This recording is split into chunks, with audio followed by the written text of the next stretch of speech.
Vamos abrir nossas Bíblias em 1 Coríntios, capítulo 9. Estaremos lendo o verso 24. Primeira carta de Paulo aos Coríntios, capítulo 9, verso 24.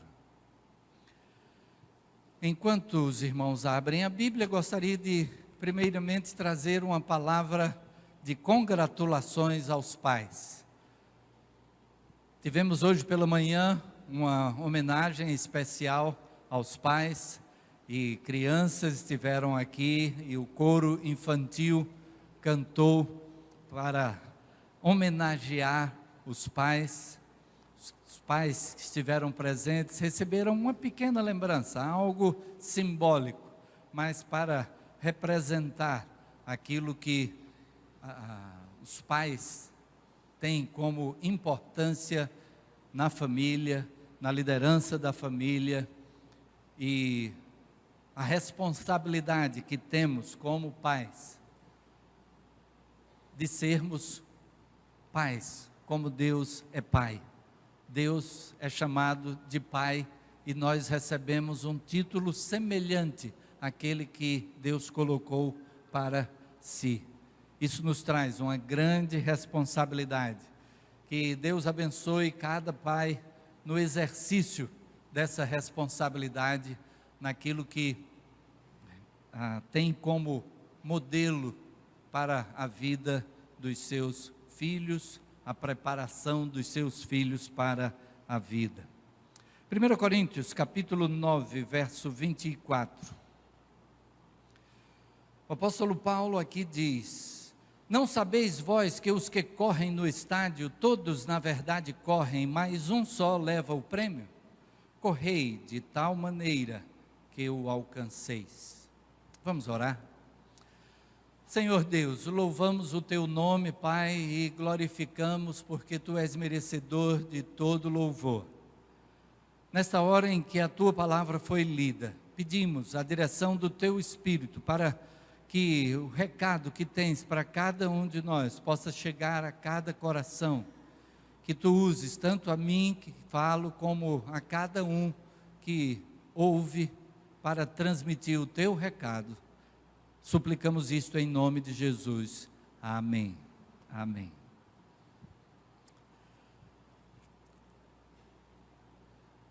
Gostaria de lembrar um episódio recente.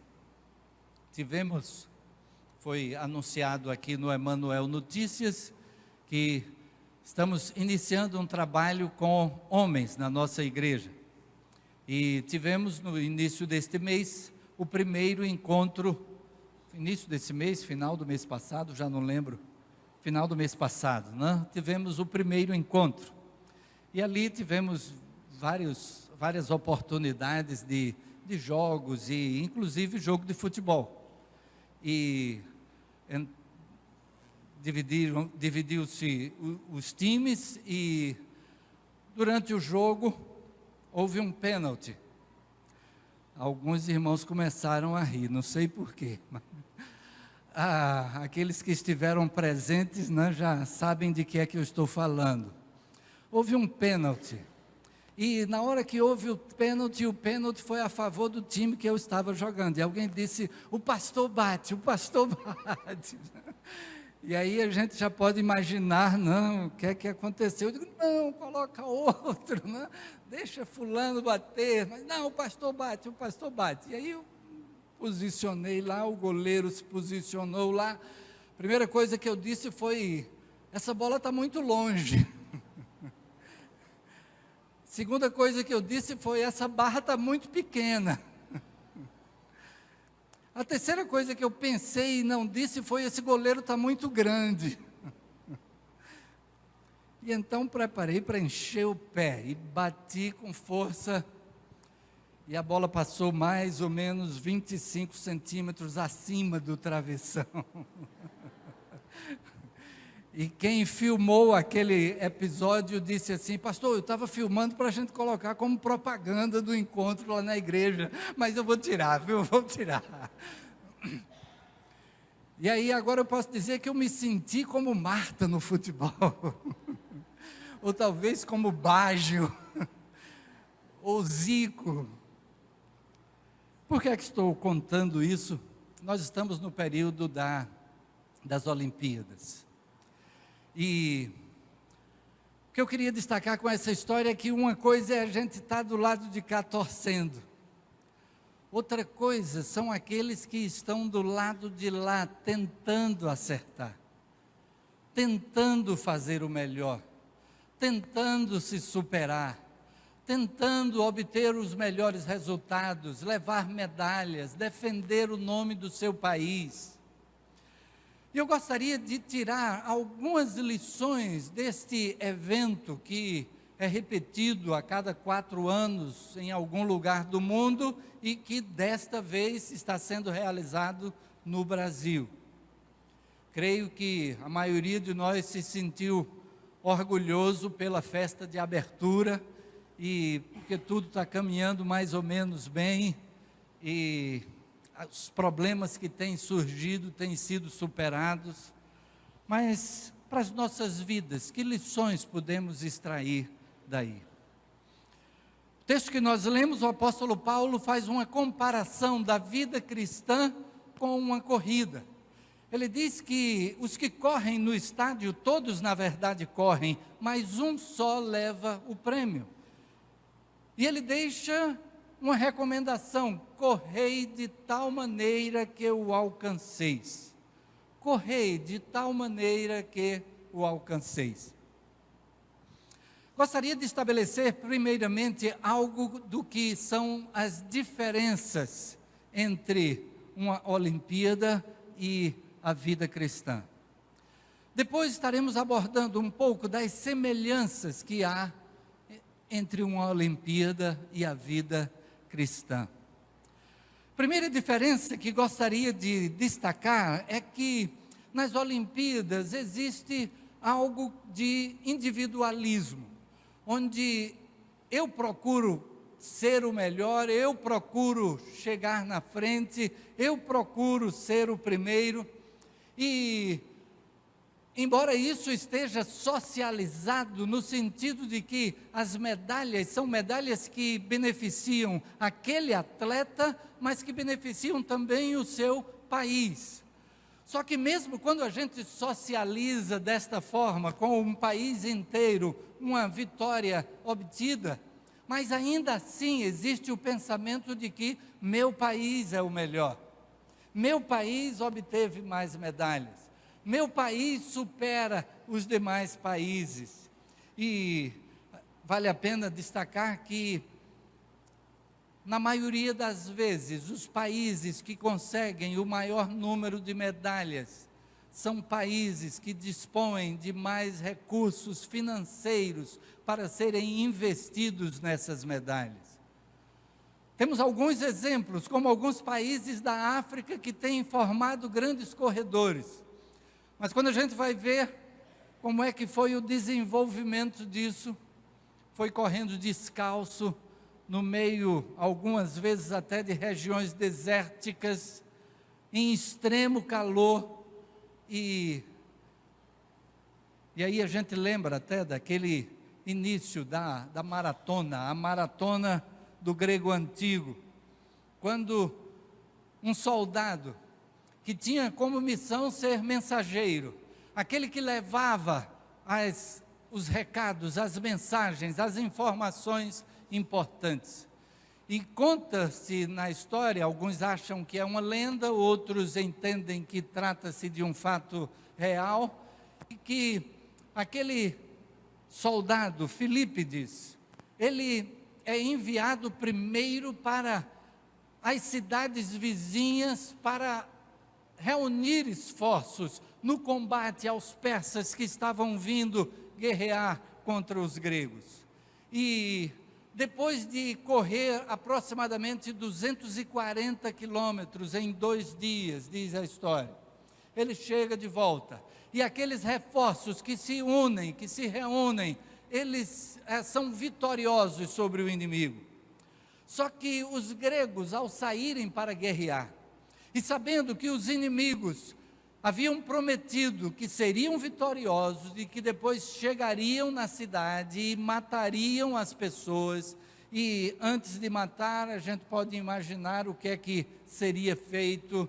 E esse receio que havia fez com que aqueles homens combinassem com suas mulheres, dizendo assim: se em 24 horas não chegar a notícia da nossa vitória, vocês matem os filhos e se matem, para se defender do inimigo cruel. E então, quando Filipe chega de volta e que há a vitória naquela batalha, ele é então chamado como sendo aquele que é o mais rápido de todos os mensageiros, porque a batalha demorou mais tempo do que o previsto, e então seria possível que, na demora de chegar a informação, aquelas mulheres então fizessem como planejado, e ele é enviado, e ele corre mais 40 quilômetros a toda velocidade, e ele consegue chegar, e ele diz simplesmente: vencemos.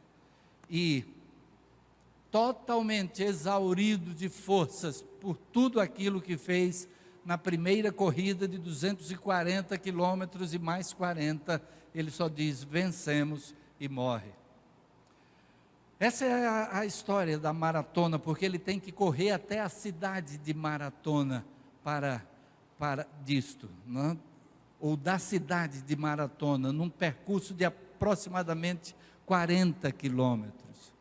Por isso a maratona tem esse nome, por isso esta corrida remonta a histórias antigas. Mas o apóstolo Paulo aqui, ele então vem e diz que nós precisamos correr uma corrida também, e de tal forma que alcancemos o prêmio, o primeiro lugar. Mencionei que o individualismo faz com que se defenda o sou o melhor, ou o meu país é o melhor, e isso está associado aos recursos financeiros para investir nos esportes. A diferença na vida cristã é que na vida cristã a gente aprende que nós somos todos iguais. Diante de Deus somos todos iguais. Não existe diferença diante de Deus.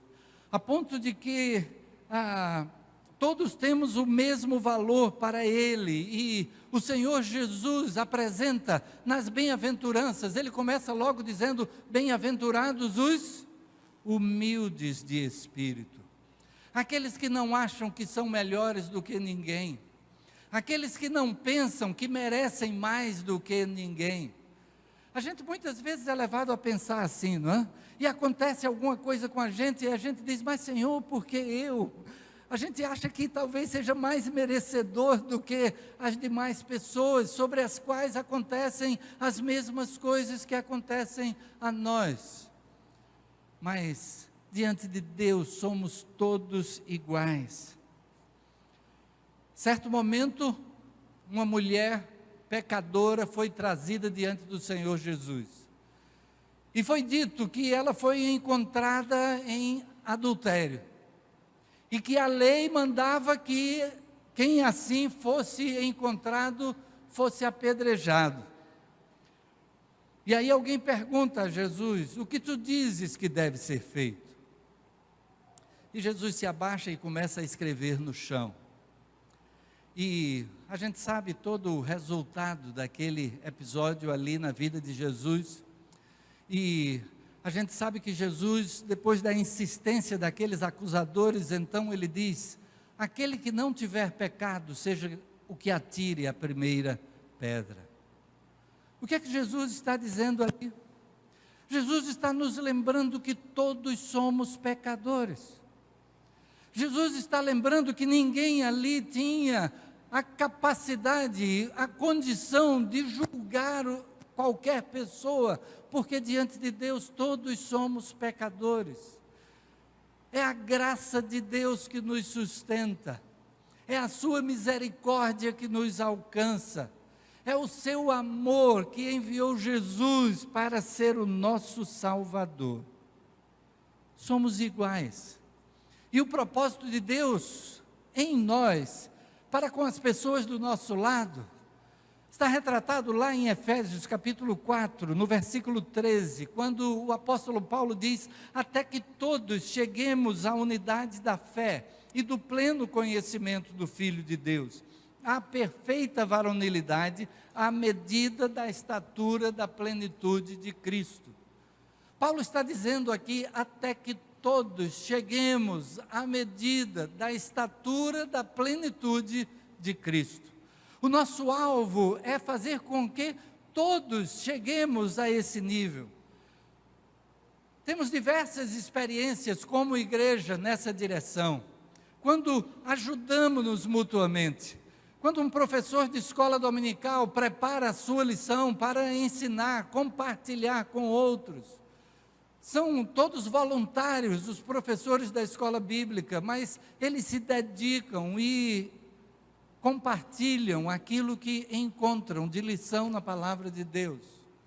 Aquilo que fazemos nos pequenos grupos, quando todos compartilhamos o que tem sido a nossa experiência de vida com Cristo.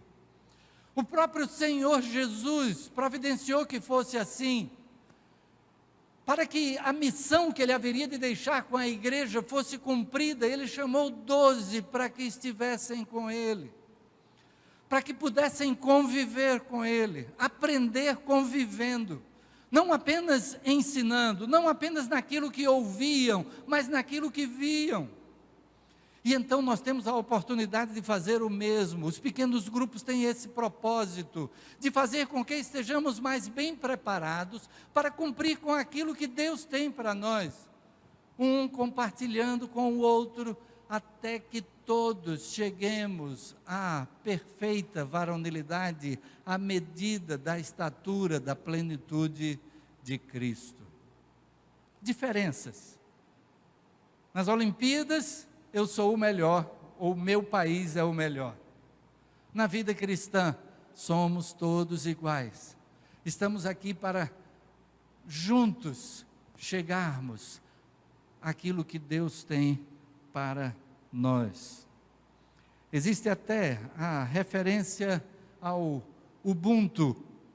Não sei quantos já receberam mensagem pelo WhatsApp a respeito do Ubuntu, que uma pessoa trabalhando com algumas crianças, então disse: vamos fazer uma corrida, e aquele que chegar primeiro vai ganhar um cesto com alguma comida, algum tipo de comida. E os meninos se alegraram todo, e ele então enfileirou as crianças, e então disse: já! E as crianças então deram-se as mãos, e saíram correndo, e chegaram todos juntos, e receberam o prêmio, e compartilharam o prêmio uns com os outros. E eles disseram, quando aquele homem perguntou: por que é que vocês fizeram assim? Por que é que nenhum correu para chegar primeiro e ficar com tudo? E o que eles disseram é que o bom é justamente esse compartilhar. Isso é o Ubuntu que eles aprendiam na convivência, nas tradições daquela região, daquele povo. E isso se afina com o que a Bíblia nos apresenta. A outra diferença que gostaria de destacar é de que nas Olimpíadas existe a glória humana. Cada vencedor recebe medalha de ouro, de prata, de bronze. E se alguém estava tentando a de ouro e recebe apenas a de prata tem uma cara de derrota. Embora ele tenha sido o segundo de um grande número que tentou. E parece que de repente a de bronze tem um valor maior do que a de prata, né? Principalmente quando são aqueles tipos de esportes em que se tem uma partida final. Quando há uma partida final entre dois, e um é vitorioso e o outro é perdedor, então o perdedor fica com a de prata. E nas finais, na disputa pelo terceiro lugar, quem fica com a de bronze foi quem ganhou. Então, quem fica com a de bronze termina aquele jogo com alegria. Quem fica com a de prata, que é melhor do que a de bronze, termina saindo com cara de derrota. A glória é o reconhecimento mundial, mas nós não levamos a medalha conosco quando terminam os nossos dias aqui. Pode ser até que o nome fique registrado, aquela medalha ficou ali registrada que foi para aquela pessoa, para aquele país, mas nada disso nos acompanha ao deixarmos esta vida. A glória fica aqui. Mas na vida cristã a glória é de Deus. Na vida cristã a glória é a Ele. Também o apóstolo Paulo, escrevendo aos Coríntios, na primeira carta, capítulo 10, verso 31, vai dizer: portanto, quer comais, quer bebais, ou façais outra coisa qualquer, fazei tudo para a glória de Deus. A vida cristã é para glorificar o nome de Deus. O coro, quando preparou essa última música que fala de poderoso Deus, o tempo que foi investido é para que o nome de Deus seja glorificado. Deus receba o louvor, a glória, a honra, as bandas que ensaiam, mas todo o trabalho da igreja, mesmo aquilo que não é apresentado aqui na frente, mesmo aquele trabalho que fica escondido, que ninguém vê, mas que tem o seu resultado, e é tudo para a glória de Deus. E na nossa vida pessoal, aquilo que fazemos, a nossa profissão, a maneira como nos dedicamos a ela, é para que Deus seja glorificado na nossa vida. A nossa maneira de viver, a nossa maneira de servir, a maneira como buscamos então agir, possa ser para a glória de Deus. Quer comais, bebais, ou façais outra coisa qualquer, fazei tudo para a glória de Deus. Gostaria agora de abordar as semelhanças. Algumas coisas, haveria mais coisas que poderíamos extrair de tudo isso, mas estarei apenas poucas. A primeira é a respeito do trabalho em equipe. E então nas Olimpíadas a gente tem os times, a gente tem as equipes de revezamento, a gente tem aqueles que vão somando esforços para obter a vitória. E então isso é positivo. É positivo que um vai ajudando o outro, um vai se empenhando, um vai fazendo a cobertura do que o outro precisa. E no corpo de Cristo, na vida cristã, a palavra de Deus define que, como igreja, nós somos isso, corpo de Cristo. E o que a gente aprende a respeito do nosso corpo é essa interação constante. É essa ajuda mútua, é o coração que manda sangue para todo o corpo, são todos os sistemas. Não vou dar nenhuma aula de biologia, porque não é a minha especialidade, nenhuma aula a respeito do funcionamento do corpo humano, anatomia, o que quer que seja, mas nós sabemos que existe uma interdependência no nosso corpo. E na vida cristã é assim também, na igreja é assim também. Nós temos a oportunidade de mutualidade. Eu aprendo com o outro, eu faço para o outro, ele aprende comigo e ele faz para mim também. É o ambiente do exercício dos dons, onde colocamos aquilo que Deus colocou como capacitação em nós a serviço dele mesmo. Quando nos envolvemos com uma obra que é dele, e a qual ele nos convidou, ele nos chamou, com um lugar especial de envolvimento, ele fez com que cada pessoa fosse formada de um jeito especial para desenvolver um trabalho especial. E quando a gente não está envolvido, aquele lugar fica em aberto. É como aquele quebra-cabeças, que então tem uma peça que está faltando, e aquele quadro não se completa, enquanto aquela peça não chegar no seu devido lugar. É claro que quando alguém deixa de fazer, outras pessoas ficam tentando cobrir aquela necessidade. Então, tem gente que se envolve com 3, 4, 5 ministérios na igreja, às vezes até mais, tentando fazer o melhor de si, mas nunca vai fazer igual a alguém que foi preparado especificamente para aquilo. Então, no corpo de Cristo, cada um de nós tem um lugar que Deus tem reservado, preparado, como aquele espaço no quebra-cabeça, onde só cabe aquela peça, onde só estará completo quando este envolvimento se der. Trabalho em equipe. Mas uma das coisas que já chamamos a atenção, que existe nas Olimpíadas também, é o empenho em fazer o melhor. É a excelência. Os atletas buscam a superação, procuram aprender com os melhores. Muitas vezes nós vemos que os técnicos de grandes atletas foram atletas também que conseguiram ótimos resultados. Algumas vezes, então, técnicas que alguém aperfeiçoou, cada um buscando melhorar, fazer melhor do que já foi feito.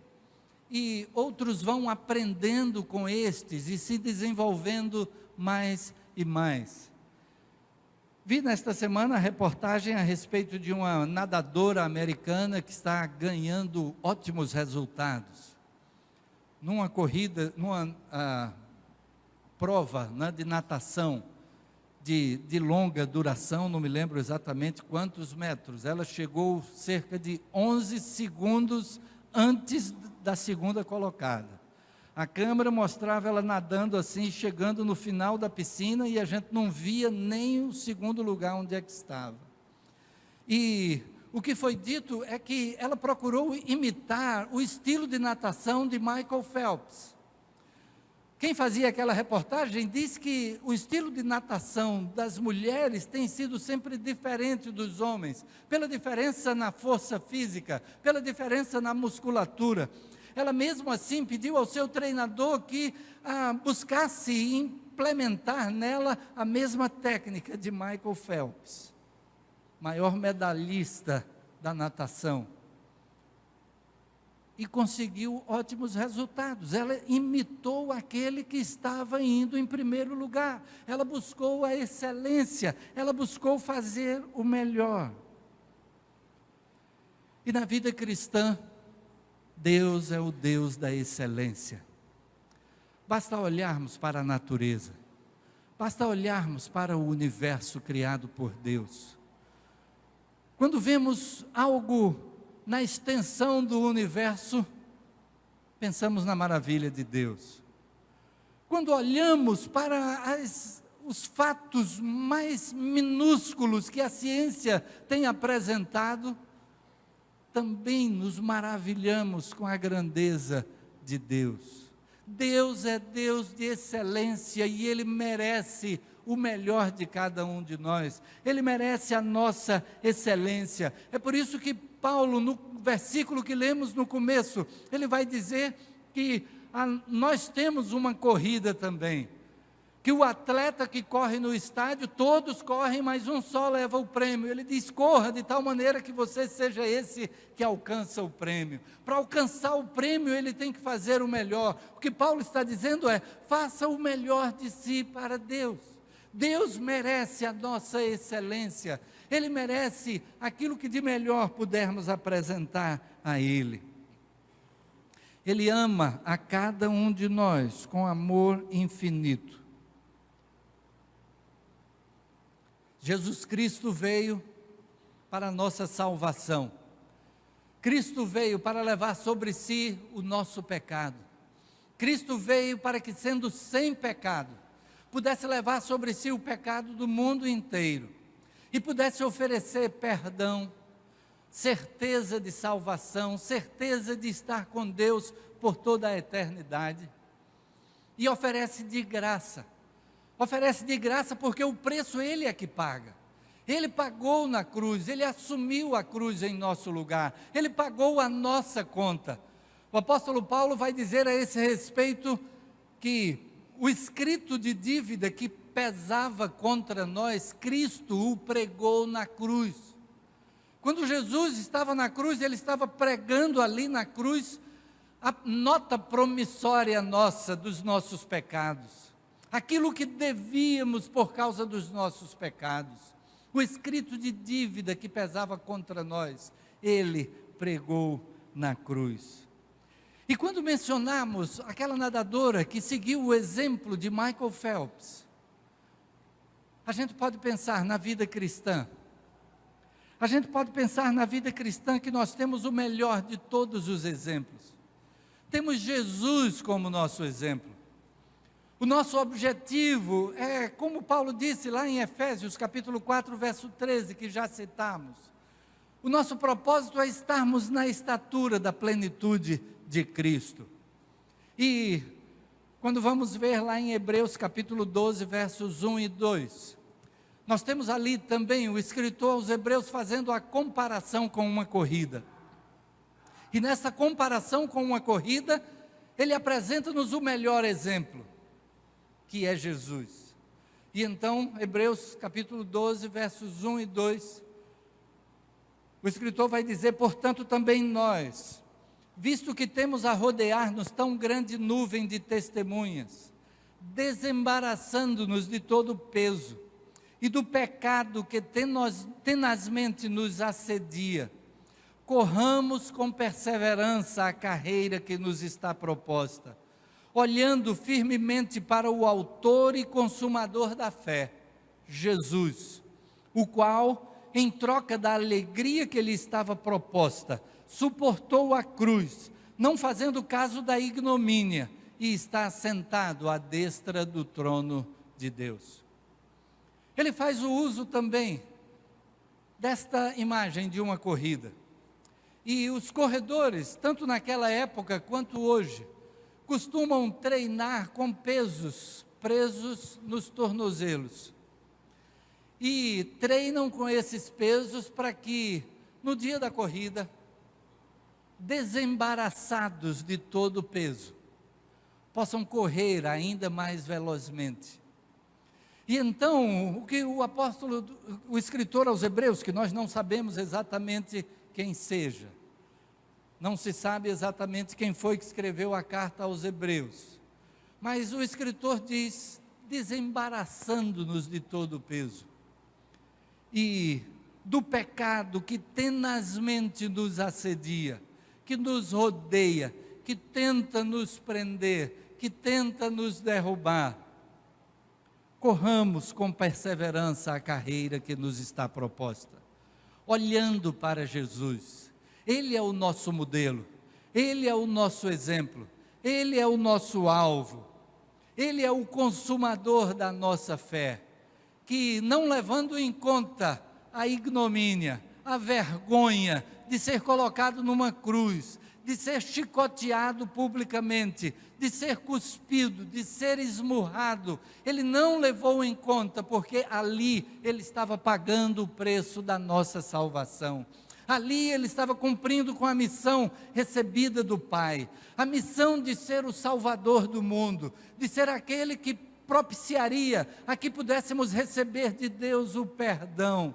Não um perdão simplesmente porque Deus passasse a mão por cima da nossa cabeça, que Deus não levasse em conta os nossos pecados, mas porque os pecados foram pagos por Jesus Cristo na cruz. Tem um canal de televisão que assumiu o slogan: somos todos campeões. Mas nas Olimpíadas não é assim, né? Nas Olimpíadas só alguns são campeões, e a maioria, então, são os não campeões. Só uma minoria recebe as medalhas. São inúmeros países, milhares de atletas, mas alguns apenas recebem as medalhas. E na vida cristã todos podemos de fato ser campeões. Campeões vencendo a nós mesmos. Campeões fazendo o melhor de cada um de nós. Campeões buscando olhar para Jesus e seguir o exemplo de Jesus. E o que Jesus requer de nós é que possamos fazer o melhor de nós mesmos. O que Ele requer de nós é apenas aquilo para que Ele nos capacitou. Ele não vai pedir que nós tenhamos o mesmo desenvolvimento que outras pessoas têm nas suas áreas, mas Ele tem capacitado cada um para uma área específica, um lugar específico. Pode ser fazendo uma coisa de que ninguém nunca vai ter notícia até, mas está cumprindo com aquilo que Ele preparou. Somos vencedores de nós mesmos, oferecendo o melhor de cada um de nós para Deus. E a primeira coisa que a gente tem a oferecer para Deus e de melhor somos nós mesmos. A primeira coisa que Ele requer de nós é que a nossa vida esteja nas suas mãos. E o Senhor Jesus fez promessa para aqueles que o seguem. João capítulo 10, verso 27 e 28, Ele vai dizer: as minhas ovelhas ouvem a minha voz, eu as conheço, elas me seguem, eu lhes dou a vida eterna, jamais perecerão, e ninguém as arrebatará da minha mão. Primeira coisa que Ele deseja para aqueles que desejam segui-lo, é que as vidas possam ser colocadas nas suas mãos. Que as vidas possam ser colocadas nas suas mãos, recebendo-o como Salvador, entendendo que Ele providenciou salvação para nós, entendendo que o que é necessário para ter essa salvação é simplesmente essa entrega de vida, é simplesmente podermos dizer: sim, Senhor, eu quero que a minha vida esteja nas Tuas mãos, eu quero realizar aquilo que Tu tens para mim, eu quero que Tu tenhas o senhorio na minha vida, eu quero Te servir. E aquilo, talvez você fique pensando: mas eu tenho um emprego, eu tenho uma família, o que é que implica isso? O que implica é que tudo isso que você é, você passa a exercer sob o senhorio de Cristo. Você passa a exercer obedecendo a Cristo, fazendo com que a sua vontade seja feita. E aí você vai continuar fazendo o melhor, e agora você até vai trabalhar melhor, você vai se dedicar de uma maneira melhor, até mesmo para o seu trabalho, porque no seu trabalho, Deus vai ser mais glorificado pela maneira com que você se empenha. Na sua família, você vai ser o membro da família que seja o melhor para a família, que faça o melhor. Não quer dizer com isso que o pai vai fazer o melhor dizendo sim para tudo que o filho quer, porque Deus também nos diz não. É fazer aquilo que é o necessário e o melhor para o que a gente entende ser. Primeira coisa que podemos fazer para Deus é entregar a nossa vida nas suas mãos. Baixe sua cabeça, feche seus olhos. Coloque-se diante de Deus nesse instante. Talvez quando você entrou aqui ainda não tinha certeza, segurança de salvação, de vida eterna. Talvez quando você entrou aqui ainda não sabia que Cristo já pagou na cruz pelos seus pecados. Mas esse pagamento passa a ter o valor verdadeiro no momento da sua entrega. Porque a palavra de Deus nos diz: a todos quantos o receberam, deu-lhes o poder de serem feitos filhos de Deus. A todos quantos o receberam a Jesus como Salvador e Senhor, entregaram a sua vida nas mãos de Jesus, reconhecendo-o como Salvador, no propósito de que o senhorio de Jesus se realize na sua vida. Entregue a sua vida nas mãos de Jesus, diga para Jesus: sim, Senhor, eu quero que Tu sejas o meu Salvador e o meu Senhor. E a cada um de nós que já tenha Jesus como Salvador,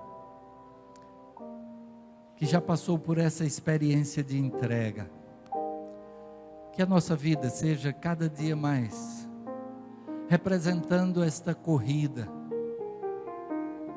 de tal maneira que sejamos aqueles que alcançam o prêmio, aqueles que se empenharam, que se esforçaram para que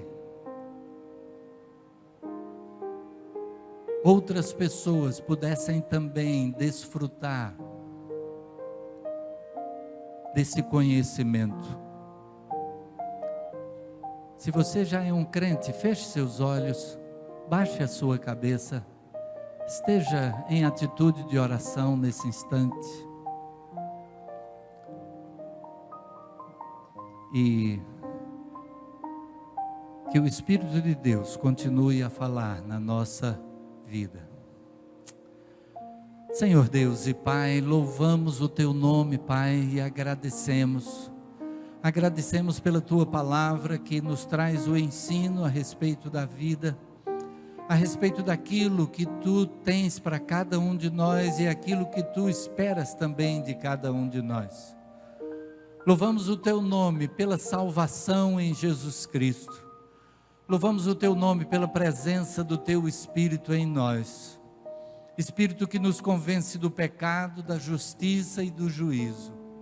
E pedimos, Pai, que o Teu Espírito continue a falar a cada coração, particularmente se alguém ainda não tinha segurança de salvação em Cristo. Que o Teu Espírito esteja confirmando no coração de cada um a necessidade dessa entrega, a necessidade de receber a Jesus como Salvador e Senhor. Que possa experimentar a riqueza da vida contigo, a riqueza de podermos dedicar cada momento do nosso viver à glorificação do Teu nome.